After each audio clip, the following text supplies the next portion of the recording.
नमस्कार दोस्तों, इस वीडियो में आप ईवीएस पेडागोजी के कुछ महत्वपूर्ण प्रश्नों की श्रृंखला देखने जा रहे हैं। ये इस श्रृंखला की पहली वीडियो है। अगर आप ईवीएस के साथ साथ सभी सब्जेक्ट्स के पेडागोजी को डिटेल में पढ़ना चाहते हैं और इसके रिलेटेड प्रश्नों को देखना चाहते हैं तो इस वीडियो के समाप्त होने के बाद इस वीडियो का डिस्क्रिप्शन जरूर चेक करिएगा। आपको सभी सब्जेक्ट्स के पेडागोजी की डेडिकेटेड प्लेलिस्ट प्रोवाइड करा दी गई है, जो कि ना सिर्फ सीटेट की परीक्षा में बल्कि शिक्षक भर्ती जिसमें पेडागोजी पूछे जाते हैं उसके लिए बहुत ज़्यादा हेल्पफुल होने वाली है। तो अंत तक जरूर जुड़े रहिएगा इस वीडियो के साथ, और अगर चैनल पर पहली बार विजिट कर रहे हैं तो इसको सब्सक्राइब करते हुए बेल आइकन को जरूर प्रेस कर लीजिएगा। चलिए दोस्तों, आज के इस महत्वपूर्ण वीडियो को प्रारंभ करते हैं। पहला प्रश्न है, निम्नलिखित में से कौन सा समूह ईवीएस पाठ्यक्रम में सुझाए गए 6 थीमों में से 4 को सही ढंग से प्रस्तुत करता है? ईवीएस में कुल 6 थीम है, जिसमें से पहला है परिवार एवं मित्र, दूसरा है भोजन, तीसरा है आश्रय या फिर आवास, चौथा है पानी, पांचवा है यात्रा और छठवां है चीज़ें जो हम बनाते हैं और करते हैं। इसमें जो पहला थीम था परिवार एवं मित्र, इसके 4 उपथीम बताए गए हैं। पहला संबंध, दूसरा जानवर, तीसरा पौधे, चौथा कार्य एवं खेल। चौथे विकल्प से शुरुआत करते हैं। चौथा विकल्प दिया गया है काम और खेल। तो अभी हमने देखा कि काम और खेल जो है ये थीम नहीं बल्कि उप थीम है पहले थीम का। पहला थीम कौन सा था? परिवार एवं मित्र में ये उप थीम है काम एवं खेल, तो ये आपका गलत हो गया, विकल्प गलत है। तीसरा देखिए, चीज़ें जो हम बनाते हैं और करते हैं, ये तो थीम है। भोजन भी थीम है, आवास भी थीम है, लेकिन पदार्थ जो है वो उप थीम है परिवार एवं मित्र का। तो ये भी आपका उत्तर गलत हो गया, क्योंकि थीम पूछा गया था और ये क्या है? ये उप थीम है। इसी प्रकार से पहले विकल्प को देखिए, पौधा और जानवर जो दिया गया है ये उप थीम है पहले थीम का परिवार एवं मित्र का। तो ये भी आपका गलत हो गया। एक ही विकल्प बचा, ऑप्शन नंबर 2 देखिए, परिवार एवं मित्र या फिर दोस्त, भोजन, पानी और यात्रा, ये सभी थीम होते हैं। तो ऑप्शन नंबर 2 इसका बिल्कुल सही जवाब होगा। अगला प्रश्न है, शिक्षार्थी के पोर्टफोलियो बनाने के लिए अच्छे तरीके क्या हैं? तो सबसे पहले तो पोर्टफोलियो के बारे में जानते हैं। तो एक शैक्षिक सत्र के दौरान, यानी कि मान लीजिए कक्षा 3 में बालक पढ़ रहा है, तो कक्षा 3 के साल भर के दौरान उसके द्वारा जो कुछ भी गतिविधि की जाएगी और उसमें जैसा भी उसका परफॉर्मेंस रहेगा उसको मेंशन किया जाएगा। अब गतिविधि ऐसा नहीं कि सभी गतिविधि, बल्कि कोई विशिष्ट गतिविधि, कहने का मतलब कि मान लीजिए एक ही गतिविधि को साल भर में 2-3 बार कराया गया, तो उसमें जो बेस्ट परफॉर्मेंस था जिस भी गतिविधि में उसको मेंशन किया जाएगा। यानी विशिष्ट गतिविधि, जो गतिविधि बार बार रिपीट की जा रही है वो मेंशन नहीं किया जाएगा। उन गतिविधियों में जो सबसे अच्छा परफॉर्मेंस था उसका वो मेंशन किया जाएगा पोर्टफोलियो में। ठीक है, तो ये साल भर के दौरान गतिविधियों का रिकॉर्ड होता है और उसमें विशिष्ट कार्यों का बेस्ट परफॉर्मेंस रिकॉर्ड किया जाता है। ठीक है, तो अब चलिए विकल्पों पर ध्यान देते हैं। पहला विकल्प दिया गया है, एक विशिष्ट कारण के आधार पर पोर्टफोलियो में शामिल किए जाने वाले काम का चयन। यहाँ पर देखिए लिखा गया है विशिष्ट कारण। तो अब यहाँ पर वही मैं आपको बताने की कोशिश कर रहा था कि एक पर्पज होना चाहिए, कि कोई कारण होना चाहिए जिसकी वजह से आप उसके परफॉर्मेंस को रिकॉर्ड कर रहे हैं। ऐसा नहीं कि सभी गतिविधियों को आप रिकॉर्ड करते चलेंगे जाएंगे, क्योंकि साल भर में 365 दिन होंगे। अगर 300 दिन भी बच्चा विद्यालय जाता है तो निश्चित तौर पर कई सारी गतिविधियाँ हो जाएंगी। तो क्या ये संभव है सबको उस पोर्टफोलियो में मेंशन कर पाना? संभव ही नहीं है। इस वजह से जो विशिष्ट कार्य हैं, जो यूनिक हैं, उन्हीं को इस पोर्टफोलियो में शामिल किया जाता है। तो ये पहला विकल्प बिल्कुल पॉजिटिव था, आपका उत्तर होगा। दूसरा देखिए, एक शिक्षार्थी के काम की सभी वस्तुओं का चयन करना। तो सभी वस्तुओं का चयन नहीं करना, जो विशिष्ट है केवल उसका चयन करना है। तो ये तो गलत हो गया। तीसरा देखिए, शिक्षार्थी से अपने काम का चयन और उसको पोर्टफोलियो में शामिल करवाना, यानी कि अब शिक्षार्थी से खुद उसके काम का चयन कराया जा रहा है। यानी कि ले वाइगोत्स्की के सिद्धांत के अनुसार कि बच्चा जितना इंटरेक्शन करेगा और सामाजिक परिवेश में रहकर ही अधिगम कर पाएगा। चूंकि यहाँ पर बच्चे से अपने काम का चयन करवाया जा रहा है, यानी कि ये बच्चा भी खुद एक्टिवली पार्टिसिपेट कर रहा है उस आकलन के दौरान, पोर्टफोलियो मेंटेनेंस के दौरान। तो ये कहीं ना कहीं पॉजिटिव सेंस में, इस वजह से ये भी आपका पॉजिटिव था, आपका उत्तर होगा। डी वाला ऑप्शन देखिए, एक समय अवधि में शिक्षार्थियों के कामों के विभिन्न स्तरों को इकट्ठा करना। तो वहीं मैं बात कर रहा था कि एक सत्र, एक साल के दौरान, कक्षा 3 में जब बालक था तो 3 का अलग पोर्टफोलियो बनेगा, जब 4 में जाएगा तो 4 कक्षा का अलग पोर्टफोलियो बनेगा। यानी कि एक साल के दौरान ही, यानी जो समय अवधि है वो फिक्स है कि एक साल के दौरान जो उसका परफॉर्मेंस रहेगा वही पोर्टफोलियो में मेंशन किया जाएगा और अगले साल के लिए नया पोर्टफोलियो बनेगा। तो ये भी बिल्कुल पॉजिटिव था, यानी कि ए, सी और डी आपका विकल्प सही बना है। तो दिए गए विकल्प में ऑप्शंस में देखिए, यहाँ पर ऑप्शन नंबर 4 देखिए, ए, सी, डी इसका बिल्कुल सही उत्तर होगा। अगला प्रश्न है, एनसीएफ 2005 के अनुसार निम्नलिखित में से कौन सा ईवीएस के पाठ्यक्रम के बारे में सही है? तो ईवीएस के पाठ्यक्रम के बारे में कौन सा सही है आपसे पूछा जा रहा है। देखिए, ईवीएस के बारे में 2 तरीके से प्रश्न पूछे जाते हैं। पहला कि कक्षा 1 और 2 में ईवीएस का कोई अलग से पुस्तक नहीं है, बल्कि बच्चे को भाषा और गणित के माध्यम से ईवीएस सिखाया जाता है। अब भाषा के माध्यम से कैसे, देखिए उसकी जो हिंदी की पाठ्य पुस्तक होगी उसमें कहानियां मेंशन होती है और कहानी उसके परिवेश से जोड़ करके बताया जाता है। परिवेश में क्या है, उसके परिवेश में कुत्ते बिल्ली ये टाइप के जानवर है, तो इन सबसे जोड़ करके बताया जाता है, यानी कि उसके परिवेश से जोड़ करके बताया जा रहा है। और आपके वातावरण, आपका परिवेश क्या है, आपका पर्यावरण है, ठीक है। तो इस प्रकार से भाषा से जोड़ करके उसको पढ़ाया गया कक्षा 1 और 2 में, और साथ ही साथ गणित से जोड़ करके पढ़ाया जाता है। अब गणित से कैसे, जैसे कि मान लीजिए बच्चे को अंक का ज्ञान कराना है तो एक अंक सिखाने के लिए उसके आगे एक बिल्ली का चित्र बना रहेगा। इसी प्रकार से अगर 2 अंक सिखाना है बच्चे को तो उसके आगे 2 बिल्ली का चित्र इस प्रकार से बना रहेगा। बिल्ली क्या है, उसके परिवेश का हिस्सा है, उसके परिवेश से जोड़ करके उसको अंक सिखाया जा रहा है। तो ये गणित के प्रयोग के माध्यम से उसको ईवीएस सिखाया जाता है। तो ये तो कक्षा 1 और 2 के लिए हो गया कि इसमें ईवीएस की कोई अलग से पुस्तक नहीं है, गणित और भाषा के माध्यम से बच्चे को पढ़ाया जाता है। इसके अलावा ईवीएस के पाठ्यक्रम में एक बात यह भी है कि जो बच्चों को ईवीएस पढ़ाया जा रहा है 3, 4, 5 में, वो उनके विज्ञान और सामाजिक विज्ञान से एकीकृत करके पढ़ाया जाता है। एकीकृत करने का मतलब क्या हुआ कि सभी विज्ञान और सामाजिक विज्ञान के कॉन्सेप्ट को ईवीएस में एक तरीके से एक ही कॉन्सेप्ट में जोड़ करके पढ़ाया जाता है। कैसे, अब इसको समझिए। देखिए ईवीएस क्या है, आपके परिवेश का हिस्सा है, यानी बच्चों का वातावरण जो आसपास वो चीज़ों को देख रहा है। अब वो बच्चा जब से जन्म लिया होगा तब से देख रहा होगा कि उनके परिवार के सदस्य अपने हाथ पैर को साफ रखते हैं, रोज नहाते हैं, नाखून को छोटे छोटे रखते हैं, साथ ही शौच से आने के बाद से अपने हाथों को साबुन से अच्छी तरीके से धोते हैं। तो ये उनके विज्ञान का पार्ट है। कैसे, क्योंकि विज्ञान में पढ़ाया जाता है कि आप अपने शरीर को साफ सुथरा नहीं रखेंगे या फिर उंगलियों को साफ नहीं रखेंगे तो उंगलियों के नाखून में गंदगी की वजह से वो आपके भोजन के थ्रू आपके शरीर में जाएगा, जिसकी वजह से आपको 50 बीमारी हो सकती है। तो ये विज्ञान का पार्ट था, बीमारियां, और इसको कैसे पढ़ाया गया, उसके वातावरण से जोड़ करके, उसके ईवीएस से जोड़ करके। तो इसी प्रकार से सामाजिक विज्ञान भी उसको ईवीएस से जोड़ करके एकीकृत करके पढ़ाया जाता है। तो चलिए अब विकल्पों में चलते हैं। जो 2 कॉन्सेप्ट मैंने बताया उसी के आधार पर आपको उत्तर देना होता है। देखिए पहला विकल्प दिया गया है, ईवीएस पाठ्यक्रम को पर्यावरण शिक्षा और सामाजिक विज्ञान के एकीकृत रूप में प्रस्तुत किया गया है। तो ये गलत है। गलत क्यों है, क्योंकि केवल सामाजिक विज्ञान नहीं होगा, विज्ञान भी होगा। यहां पर केवल सामाजिक विज्ञान मेंशन किया गया था, इस वजह से गलत है। दूसरा विकल्प देखिए, ईवीएस पाठ्यक्रम सामाजिक विज्ञान और पर्यावरण शिक्षा का एक विषयगत एकीकरण है। तो ये भी आपका गलत है। तीसरा देखिए, ईवीएस का पाठ्यक्रम विज्ञान और पर्यावरण शिक्षा का एकीकरण है। तो यहां पर देखिए केवल विज्ञान मेंशन किया गया है, तो यह भी गलत हो गया। एक ही विकल्प बचा, ऑप्शन नंबर 4 देखिए, ईवीएस का पाठ्यक्रम विज्ञान और सामाजिक विज्ञान और पर्यावरण शिक्षा का एकीकरण है, यानी कि ऑप्शन नंबर 4 इसका बिल्कुल सही जवाब हो जाएगा। अगला प्रश्न है, एक ईवीएस शिक्षक अपने शिक्षार्थियों को पड़ोस में इस्तेमाल होने वाले विभिन्न ईंधनों पर एक सर्वेक्षण करने को कहता है। इस सर्वेक्षण के संचालन के दौरान निम्नलिखित में से कौन सी प्रक्रिया कौशल विकसित की जा सकती है। ध्यान से समझिएगा। कई बार आप लोगों ने देखा होगा कि आपके पड़ोस के जो बच्चे हैं उनके विद्यालय से कुछ टास्क दिया जाता है। वो कॉपी और पेन लेकर के आपके पास आते हैं कुछ चंदा इकट्ठा करने, या फिर कुछ आपसे प्रश्न पूछते हैं कि हमारे स्कूल से ये टास्क दिया गया है, आप इसका जवाब बताइए। तो यही प्रश्न में पूछा गया कि जो बच्चे हैं उनको अपने पड़ोस में एक सर्वेक्षण यानी सर्वे करने के लिए कहा गया कि कौन कौन से ईंधन प्रयोग किए जाते हैं।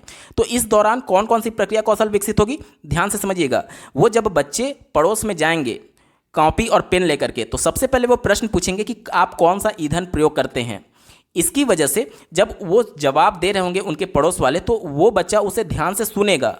ध्यान से सुनने की वजह से उसमें क्या हो रहा है, लिसनिंग स्किल यानी कि श्रवण कौशल का विकास होगा। ठीक है, श्रवण कौशल का विकास होगा, और साथ ही साथ वो सुनने के बाद से उसको कॉपी में नोट डाउन करते हैं, लिखते हैं। लिखने की वजह से वो एक रिकॉर्ड तैयार कर रहे हैं कि अपने पड़ोस में भी कौन कौन सा ईंधन प्रयोग किया जा रहा है, यानी कि एक अभिलेख तैयार कर रहे हैं। तो इससे उनमें क्या होगा, रिकॉर्ड तैयार करने का भी कौशल विकसित होगा। तो क्यों कौन कौन से विकसित गुण हुए उसमें, पहला तो सुनने का यानी श्रवण कौशल, और दूसरा रिकॉर्ड अभिलेख तैयार करने का। दिए गए विकल्प में देखिए ऑप्शन नंबर 3 रिकॉर्डिंग, अभिलेखन और सुनने का कौशल इसका बिल्कुल सही उत्तर होगा। अगला प्रश्न है, सीखने के लिए निरंतर आकलन के आवश्यक तत्व क्या हैं। तो यहाँ पर सीखने के लिए आकलन करना है। अभी बच्चा अधिगम हुआ नहीं है, अधिगम के दौरान यानी सीखने के दौरान कौन कौन सी उसको समस्या आ रही है, इसका आकलन किया जा रहा है, और इसके कौन कौन से तत्व हैं, आवश्यक तत्व आपसे पूछे जा रहे हैं। ठीक है, तो यहाँ पर पहला विकल्प देखिए, इसका उपयोग बच्चे के बारे में फैसला सुनाने के लिए किया जाता है। फैसला सुनाना यानी कि पास और फेल के संदर्भ में बात की जा रही है। तो पास और फेल ये सीखने के लिए आकलन में नहीं होता है, बल्कि सीखने का आकलन। देखिए, एक होता है अधिगम का आकलन और एक होता है अधिगम के लिए आकलन। तो यहाँ पर अधिगम के लिए आकलन यानी बच्चे को सिखाने के लिए आकलन किया जा रहा है कि कहीं पर उसको कोई दिक्कत तो नहीं आ रही है, तो इसमें बच्चे को पास या फेल घोषित नहीं किया जाता है। अधिगम का आकलन यानी कि जब सत्र समाप्त हो गया, फाइनल जो आपकी परीक्षा हुई, उसमें आपको रिजल्ट डिक्लेयर करके बताया जाता है कि आप पास हैं या फिर फेल हैं। तो जो अधिगम का आकलन होता है यानी सीखने का आकलन, उसमें फैसला सुनाया जाता है। और ये सीखने के लिए आकलन है यानी अधिगम के लिए आकलन, तो इसमें बच्चे को सिखाने के दौरान कौन सी कठिनाई आ रही है इसका आकलन किया जाता है। तो ये फैसला सुनाने के लिए नहीं है, ऑप्शन गलत हो गया। दूसरा देखिए, इसे सीखने की स्थितियों में निहित किया जा सकता है। ये बात बिल्कुल सही है। कैसे? देखिए, जब बच्चा सीख रहा है तो उसके सामने जो परिस्थिति बन रही होगी, जहाँ पर भी उसे समस्या आ रही होगी, उसी का तो आकलन करना है। तो जाहिर सी बात है उस स्थितियों में इसे निहित किया जा सकता है। ये पॉजिटिव था, आपका उत्तर होगा। तीसरा देखिए, यह शिक्षकों को उनकी शिक्षण अधिगम विधि को समायोजित करने की गुंजाइश प्रदान करता है। यानी कि जो शिक्षक है वो अपना जो भी अधिगम शिक्षण अधिगम विधि अपना रहे हैं, इससे बच्चे सीख पा रहे हैं या नहीं, इसका आकलन किया जा सकता है। जाहिर सी बात है जब बच्चे नहीं सीख पा रहे हैं यानी कि टीचर के द्वारा गलत विधि का उपयोग किया जा रहा होगा, और अगर बच्चे सीख रहे हैं यानी कि जो विधि टीचर के द्वारा अपनाई जा रही है वो विधि सही होगी। तो ये कहीं ना कहीं शिक्षकों को भी एक फीडबैक देता है कि उनके द्वारा जो अधिगम विधि अपनाई जा रही है वो सही है अथवा नहीं। तो ये भी बिल्कुल पॉजिटिव था। चौथा विकल्प देखिए, यह शिक्षार्थियों को अपने काम की निगरानी और सुधार के लिए कोई गुंजाइश प्रदान नहीं करता है। ये नहीं करने का सेंस निगेटिव है। क्यों? क्योंकि बच्चे अपने आकलन को देखकर भी समझ सकते हैं कि मेरा परफॉर्मेंस कैसा है या फिर मेरी प्रगति कैसा है, और उसको वो सुधार भी सकते हैं। जबकि विकल्प क्या कह रहा है कि नहीं सुधारा जा सकता। तो ये निगेटिव था, आपका उत्तर नहीं होगा। यानी कि दिए गए विकल्प में देखिए बी और सी केवल सही होगा। अब ऑप्शंस में चलते हैं। ऑप्शंस में देखिए ऑप्शन 3 इसका बी और सी केवल सही जवाब होगा। अगला प्रश्न है, कुणाल ने कपड़ों की बंधेज की रंगाई पर कार्यशाला के लिए अपने विद्यालय में एक स्थानीय कारीगर को आमंत्रित किया। ठीक है, स्थानीय कारीगर को बुलाया गया था। स्थानीय कारीगर को आमंत्रित करने के उद्देश्य निम्नलिखित में से इसके अतिरिक्त हैं। यानी कि कौन सा ऐसा ऑप्शंस है जो कि उसको बुलाने का उद्देश्य नहीं था। ठीक है, पहले विकल्प से शुरुआत करते हैं। देखिए, पहला विकल्प दिया गया है, शिक्षार्थी कारीगर के ज्ञान और कौशल की सराहना करे। जाहिर सी बात है कारीगर को बुलाया ही इसीलिए गया है कि उसके ज्ञान और कौशल का प्रदर्शन किया जा सके बच्चों के बीच में। तो ये तो पॉजिटिव था, इस वजह से आपका उत्तर नहीं होगा, क्योंकि जो निगेटिव सेंस में होगा वहीं आपका उत्तर होगा। दूसरा देखिए, शिक्षार्थी टाई और रंगाई में उपयोग हुई तकनीक की सराहना करें। यानी कि कौन सा टेक्निक यूज किया गया है, कौन सी तकनीक यूज की गई है, इसका ज्ञान बच्चे ले सके, इसलिए उस कारीगर को बुलाया गया था। तो ये भी पॉजिटिव है, इस वजह से आपका उत्तर नहीं होगा। चौथा विकल्प देखिए, टाई और डाई के साथ को हाथ से करने के अनुभव प्रदान करना। यानी कि जब कारीगर हाथ से करके बच्चों के बीच में दिखा रहा होगा तो निश्चित तौर पर बच्चों को अनुभव हो रहा होगा। ठीक है, तो यानी हाथ से करने का अनुभव प्राप्त हो रहा होगा। तो ये भी पॉजिटिव था, इस वजह से आपका उत्तर नहीं होगा, क्योंकि निगेटिव सेंस में पूछा गया। एक ही विकल्प बचा, ऑप्शन नंबर 3 देखिए। कहा जा रहा है कि शिक्षार्थियों को स्थानीय भाषा सीखने में मदद करना। अब अगर बच्चों को स्थानीय भाषा सिखाना होता तो आप किसी कारीगर को बुलाएंगे या फिर भाषाविद को बुलाएंगे। जाहिर सी बात है जो लैंग्वेज में जिसकी पकड़ होगी आप उसको बुलाएंगे, तो किसी कारीगर को आप नहीं बुलाएंगे। इस वजह से ये निगेटिव था और इस वजह से यहीं आपका सही हो जाएगा। वैसे भी स्थानीय भाषा की बात की जा रही है तो स्थानीय भाषा बच्चों की मदर टंग होगी, और मदर टंग बच्चे अपने परिवेश से अर्जित करते हैं और उसको औपचारिक तरीके से विद्यालय में सीखते हैं, जो कि कोई कारीगर नहीं बता सकता, कोई भाषाविद, कोई भाषा का शिक्षक ही बताएगा। तो ऑप्शन नंबर 3 निगेटिव था, इस वजह से यही आपका सही उत्तर होगा। अगला प्रश्न है, मेहर के पास कक्षा में कुछ विद्यार्थी हैं जो प्राकृतिक आपदा के कारण अपने मूल स्थान से विस्थापित हो गए हैं और उन्हें विद्यालय वातावरण में समायोजित करने में समस्या है। एक ईवीएस शिक्षक के रूप में आप क्या करेंगे? मतलब कि कोई प्राकृतिक आपदा जैसे बाढ़ मान लीजिए, भूकंप मान लीजिए, इसकी वजह से बच्चे अपने जो मूल स्थान था उससे हट गए हैं, किसी दूसरे स्थान पर चले गए हैं और वहाँ के विद्यालय में उनको वातावरण में समायोजित करने में समस्या हो रही है। बच्चे एक तरीके से वहाँ पर कंफर्टेबल नहीं हो पा रहे हैं। तो एक ईवीएस टीचर के रूप में आप क्या करेंगे, आपसे पूछा जा रहा है। पहला विकल्प दिया गया है, धैर्यवान होंगे ताकि वे स्वाभाविक रूप से समय के साथ समायोजित हो सके। जब सब कुछ आप टीचर होते हुए समय पर छोड़ दिए तो फिर आपका रोल क्या है एज ए टीचर? तो ये तो बिल्कुल ही निगेटिव है, क्योंकि इसमें टीचर ने कुछ किया ही नहीं, उसने समय पर हाल पर सब कुछ छोड़ दिया कि समय के साथ सब कुछ ठीक हो जाएगा। दूसरा विकल्प देखिए, केवल विस्थापित विद्यार्थियों का एक समूह बनाएंगे और उन्हें समूह कार्य देंगे। मैं बार बार कह रहा हूँ, जहाँ भी केवल वर्ड आ जाए वो हमेशा निगेटिव सेंस ही देता है, कभी भी आपका विकल्प होगा ही नहीं। अगर पॉजिटिव सेंस में प्रश्न पूछा गया है, ये प्रश्न पॉजिटिव सेंस में पूछा गया था कि एज ए टीचर आप क्या करेंगे, तो केवल वर्ड आ गया तो ये विकल्प को निगेटिव बना दिया, आगे आपको पढ़ने की आवश्यकता ही नहीं है, केवल वर्ड दिख गया तो आपको तुरंत कट कर देना है। वैसे भी थोड़ा सा मैं आपको एक्सप्लेन कर देता हूँ। कहा जा रहा है कि केवल विस्थापित शिक्षार्थियों का एक समूह बनाएंगे। अब देखिए जो विस्थापित शिक्षार्थी हैं वो पहले से ही अपने आप को कंफर्टेबल नहीं पा रहे हैं उस परिवेश में। अब जब सभी विस्थापित बच्चों का एक अलग ग्रुप बनाएंगे तो वो अपने आप को और ज़्यादा कटा हुआ महसूस करेंगे उस वातावरण से, तो ये तो बिल्कुल ही निगेटिव है, आपका उत्तर होगा ही नहीं। तीसरा विकल्प दिया गया था, उन्हें एक तथ्य के रूप में विस्थापन को तुरंत स्वीकार करने और आगे बढ़ने के लिए प्रोत्साहित करेंगे। देखिए बच्चा प्राइमरी का है, उसकी मानसिक स्थिति इस प्रकार से नहीं है कि आप उसको सांत्वना देंगे तो वो समझ जाएगा, नहीं समझ पाएगा, और वैसे भी तुरंत स्वीकार वो कर ही नहीं पाएगा। बच्चे के मन में वो बैठ चुका है कि मैं विस्थापित हो चुका हूँ, अपने मूल घर, मेरा घर सब कुछ बाढ़ में टूट गया, बह गया, इस प्रकार की उसमें धारणाएं चल रही होंगी, तो बच्चा तुरंत इससे बाहर नहीं निकल पाएगा। और वो भी एक तथ्य के रूप में आप सिर्फ बता दीजिए कि चलिए जो हो गया सो हो गया, इसको छोड़िए अब आगे बढ़िए, इस प्रकार से बच्चे एक्सेप्ट नहीं कर पाएंगे, ये नेगेटिव था। ठीक है, एक ही विकल्प बचा ऑप्शन नंबर 4। देखिए क्या कहा जा रहा है, उन्हें अन्य शिक्षार्थियों के साथ बातचीत करने में मदद करेंगे और उनकी कहानियों को भी साझा करेंगे। देखिए जब उनकी कहानियों को साझा किया जाएगा, शेयर किया जाएगा विद्यालय में, तो निश्चित तौर पर वो अपने से जुड़ाव महसूस करेंगे कि हमारे परिवेश की बात हो रही है। और जब वो बच्चे एक दूसरे से इंटरेक्शन कर रहे होंगे तो कहीं ना कहीं वो अपने आप को सहज पाएंगे उस वातावरण में अनुकूलन करने के लिए। तो ये सबसे ज़्यादा पॉजिटिव था और यही आपका विकल्प सही हो जाएगा, ऑप्शन नंबर 4 सही उत्तर है। अगला प्रश्न पूछा गया है, समुदाय संसाधन के रूप में उपयोग करने का औचित्य क्या है। तो देखिए समुदाय संसाधन कहने का मतलब कि समुदाय में वो सभी लोग आएंगे जो कि आपके परिवेश का हिस्सा है, जैसे कि आपके माता पिता, आपके आस पड़ोस के लोग, और साथ ही साथ आपके परिवेश के वो बुद्धिजीवी लोग जो कि समाज में कुछ अचीवमेंट प्राप्त कर चुके हैं। तो उनको एक संसाधन के रूप में विद्यालय देखता है। क्यों देखता है ये पूछा जा रहा है। देखिए पहला विकल्प दिया गया है, यह समुदाय में सभी ज्ञान को अनायास स्वीकार करने में मदद करता है। अनायास मतलब कि बिना कोई सोच विचार किए। तो कोई भी आज किसी को ज्ञान दिया जाता है या फिर कोई भी पाठ पढ़ाया जाता है तो क्या वो ऐसे ही स्वीकार कर लेता है? नहीं, बच्चे के मन में मानसिक उद्वेलन होता है। अगर उसके पहले कोई कॉन्सेप्ट बना हुआ है या फिर पूर्व ज्ञान है तो बच्चा सोचेगा कि ऐसे क्यों हो रहा है, ऐसे क्यों नहीं हो रहा है, तो वो क्रिटिकल थिंकिंग करने लगता है। तो किसी भी चीज़ को बच्चा बिना क्रिटिकल थिंकिंग किए हुए एक्सेप्ट नहीं करता है, तो ये विकल्प निगेटिव था, आपका उत्तर नहीं होगा। दूसरा देखिए, यह बिना प्रश्न करे स्थानीय ज्ञान को लोकप्रिय बनाने और फैलाने में मदद करता है। ये भी विकल्प बिल्कुल निगेटिव है।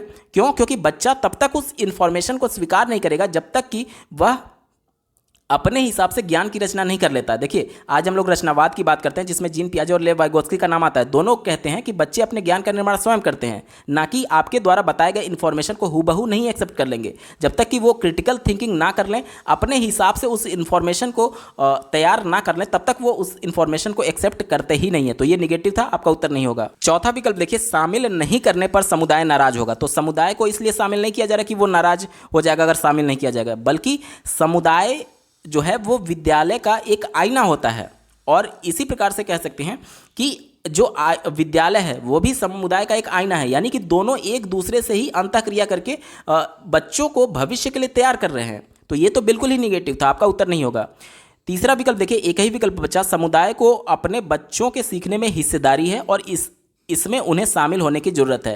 क्यों हिस्सेदारी है? क्योंकि देखिए समाज में जो लोग अचीवमेंट प्राप्त कर चुके हैं, कुछ बड़ा कर चुके हैं, बच्चे उन्हें देख करके मोटिवेट होंगे और इंटरनली मोटिवेशन की वजह से बच्चों में रुचि उत्पन्न होगा, जिसकी वजह से उनका जो अधिगम होगा वो अर्थपूर्ण किया जा सकता है। तो ये पॉजिटिव था और यही आपका सही जवाब हो जाएगा। अगला प्रश्न पूछा गया है, आरोही ने शिक्षार्थियों को अपनी कक्षा का मानचित्र खींचने को कहा। यह क्रियाकलाप विकास करने में सहायक होगा, मतलब कौन सा कौशल विकास करने में सहायक होगा आपसे पूछा जा रहा है। मान लीजिए कक्षा कुछ इस प्रकार से होगा, आयताकार फॉर्म में। यहाँ पर एक ब्लैक बोर्ड होगा, यहाँ पर बच्चों की बैठने की व्यवस्था होगी, यानी कि टेबल्स वगैरह लगे होंगे, और बीच में इस प्रकार से आने जाने का रास्ता होगा। ठीक है, तो यहाँ पर पूछा जा रहा है कि मानचित्र खींचने के लिए कहा गया, तो कौन सा विकास होगा, कौन सा कौशल विकास होगा। तो यहाँ पर देखिए क्या क्या विकसित हो रहा है। पहले तो उसके अंदर सापेक्ष स्थिति विकसित होगी। सापेक्ष स्थिति कहने का मतलब, अब जैसे जो कक्षा होगा वो हो सकता है कि लंबा चौड़ा हो, 15 फीट लंबा, 20 फीट लंबा और 10 फीट चौड़ा, 12 फीट चौड़ा, 18 फीट चौड़ा। तो क्या ये संभव है कि A4 साइज पेपर पर या फिर बच्चों के कॉपी में ये चीज़ हूबहू उतारी जा सके? नहीं संभव है। तो यानी बच्चा कहीं ना कहीं मानक मानेगा कि 1 फुट बराबर 1 सेंटीमीटर, या फिर इस प्रकार से कोई मानक मान करके वो अपनी कॉपी में इस प्रकार से अपने कक्षा का इमेज बना रहा होगा, मानचित्र बना रहा होगा। उसके बाद से जब वो मानक मान लिया तो उसी हिसाब से जो ब्लैक बोर्ड था उसकी भी तो स्थिति बदल जाएगी, यानी वो भी तो छोटा हो जाएगा उसके रिस्पेक्ट में। साथ ही साथ जो यहाँ पर टेबल्स लगे थे उसकी सापेक्ष स्थिति जो है, मतलब कि जो मानक है उसके सापेक्ष वो भी डिस्टर्ब होगी और एक परिवर्तित आकार में देखने को मिलेगा, यानी कि ये सापेक्ष स्थिति का कौशल उसमें विकसित होगा। साथ ही साथ अभिविन्यास और सापेक्ष स्थिति की समझ विकसित किया जा सकता है इस पूरे क्रियाकलाप के दौरान। ऑप्शन नंबर 3 बिल्कुल सही उत्तर होगा। अगला प्रश्न पूछा गया है, निम्नलिखित में से क्या पाठ्यचर्या के विकास के लिए मार्गदर्शक सिद्धांत नहीं है? जो निगेटिव होगा वहीं आपका उत्तर होगा। पहला विकल्प देखिए, विद्यालय ज्ञान को बाह्य विश्व से जोड़ना। ये तो पॉजिटिव था। क्यों पॉजिटिव है? क्योंकि हम लोग परिवेश से जोड़ करके बच्चों को शिक्षा देते हैं, तो ये तो पॉजिटिव था, इस वजह से उत्तर नहीं होगा, क्योंकि निगेटिव सेंस में उत्तर देना है। दूसरा देखिए, सुनिश्चित करना कि अधिगम रटंत विधियों से परे हो जाए। परे होने का मतलब कि रटने पर जोड़ ना दिया जाए, तो ये भी पॉजिटिव है, इस वजह से उत्तर नहीं होगा। चौथा विकल्प देखिए, पाठ्यचर्या को समृद्ध करना ताकि वह पाठ्य पुस्तकों तक सीमित ना रहे। देखिए, बच्चों को केवल पुस्तक पर आश्रित नहीं करना है, बच्चे को केवल किताबी कीड़ा नहीं बनाना है, तो ये भी बिल्कुल पॉजिटिव है, इस वजह से उत्तर नहीं होगा। लेकिन अगर बात करें ऑप्शन नंबर 3 की, देखिए क्या कहा जा रहा है, परीक्षा को आसान बनाना, तो ये विकल्प निगेटिव है। अब मान लीजिए बच्चा प्राइमरी पास करके अपर प्राइमरी में चला गया, तो क्या उसको केवल गिनती सिखाएंगे? क्या केवल उसकी परीक्षा गिनती के आधार पर और जोड़ घटाने पर होनी चाहिए? नहीं, उसकी मानसिक स्तर और उसकी आयु वर्ग के अनुसार उसकी परीक्षा होनी चाहिए। तो परीक्षा आसान नहीं बनाना है, बल्कि बच्चे के अधिगम स्तर, मानसिक स्तर और आयु वर्ग के स्तर के अनुसार जो सूटेबल हो उस प्रकार से परीक्षा का स्तर होना चाहिए, ना कि आसान होना चाहिए। तो ये विकल्प निगेटिव था, और चूंकि निगेटिव था इस वजह से यही आपका उत्तर हो जाएगा। दोस्तों, इस वीडियो में पेडागोजी के प्रश्नों की ये श्रृंखला आपको कैसी लगी कमेंट के माध्यम से जरूर बताइएगा, क्योंकि आपका एक कमेंट मुझे मोटिवेट करेगा ऐसे ही महत्वपूर्ण वीडियो लाने के संदर्भ में। अगर आप चैनल पर पहली बार विजिट कर रहे हैं तो इसको सब्सक्राइब करते हुए बेल आइकन को जरूर प्रेस कर लीजिएगा, सीटेट, यूपी टेट और सुपर टेट की बेहतरीन तरीके से तैयारी करने के संदर्भ में। इस वीडियो को देखने के लिए आपका बहुत बहुत धन्यवाद। भगवान करे आपका दिन शुभ हो।